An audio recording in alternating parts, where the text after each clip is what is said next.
Hey everybody, Justin here with Vlge. Let's talk about violations. One of our least favorite topics, but in the HOA condo world, of course, it's a part of community living.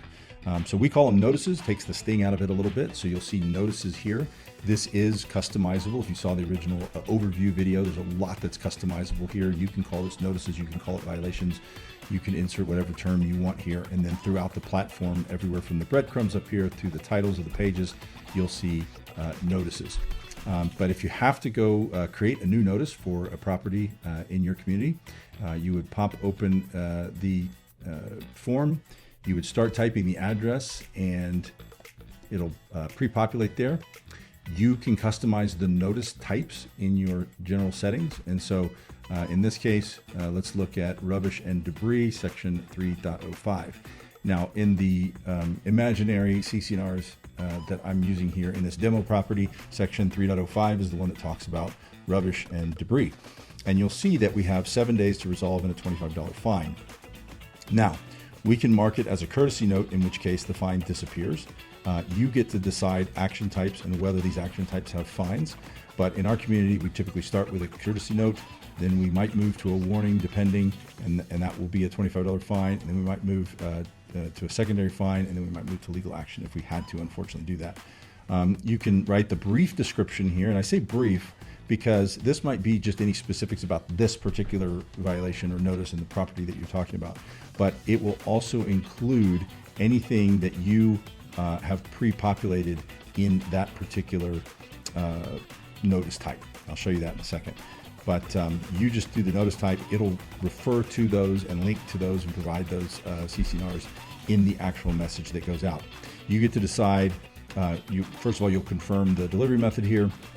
You'll decide how you want those to go out. And yes, you can select regular mail and certified mail, because in some states, by selecting regular mail, 10 days after the mailing, it's assumed to be delivered as long as you've sent certified mail in a separate mailing. And so you can do the two of those. And then you can choose who's paying for it. And so whether the HOA absorbs the postal cost, which you can fold that into the fine, or if you bill a property for it. In that case, it'll show up as a separate charge for the postal amount in that property.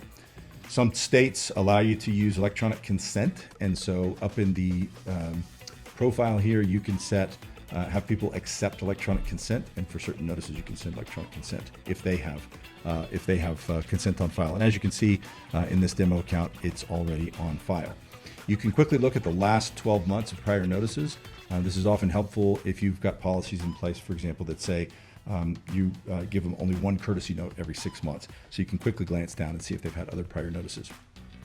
Now, I said I would show you the customization on that. So if you go to general settings and you come down here to notice settings, in notice settings, this is where you can set all of your various notice types. You can drag and drop to say what's the order that these appear in the drop down. And then when you click on one to edit it, there's the CC&R language. So in this case, we've set this up where the CC&R is here.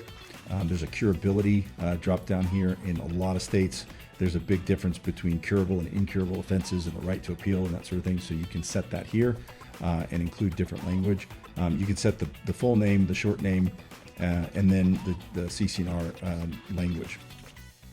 You also set the days to resolve and the fine amount here. And if you wanted to pause the usage of that, you could just mark it as inactive. Okay, let's talk about the notice templates or violation templates. You've got it all configured, you're ready to send it, and what actually gets sent out. So you'll set it up in the notice templates in the configuration for notices. And in this example here, I have 5 currently set up. 2 of them are inactive. So you'll see the active ones indicated by the green bubble here that says active. And I've got these set up as a new notice courtesy, violation for fine and legal action, and then warning. So notice when I click on the editor that down here, I get to choose which notice types, so all notice types, and which action types. And in this case, I've got this set for courtesy note only, right? So that's why this shows up as courtesy specifically, and the action type is courtesy. In this other one, it's fine and legal action. And so you can differentiate the verbiage and the words and the terms and variables that you use based on those different types. So down here, you've got courtesy note, but you've got fine and legal action selected. The default delivery methods, this is where you designate with this particular template, with this particular notice type, which is all, and with this action type, how are you going to deliver? And since legal action and fines are typically delivered with both email as well as regular mail and certified mail, I've got that selected here. Now the template itself up here is constructed using these variables. And so you can see all of the different variables here that we have available and what that entails. So any of these that you either copy and paste in just like this or type in are going to bring that data in from the notice or violation form itself. So whether it's the cure date, whether it's the CC&R language or the section numbers or the notice type, etc., it's going to be brought into the form itself here. In Texas, one of the important things when you send out a violation is you send out specifics around how they can, for a curable violation anyway, how you can go about escalating this or appealing it. It's mandatory. So check your state laws and see what you might be required to do, but you can always put that in here, so make sure you're always compliant there.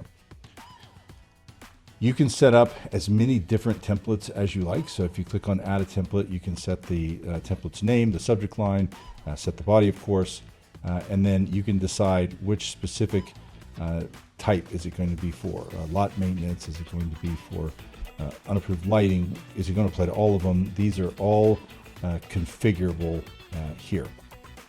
And that is notice templates.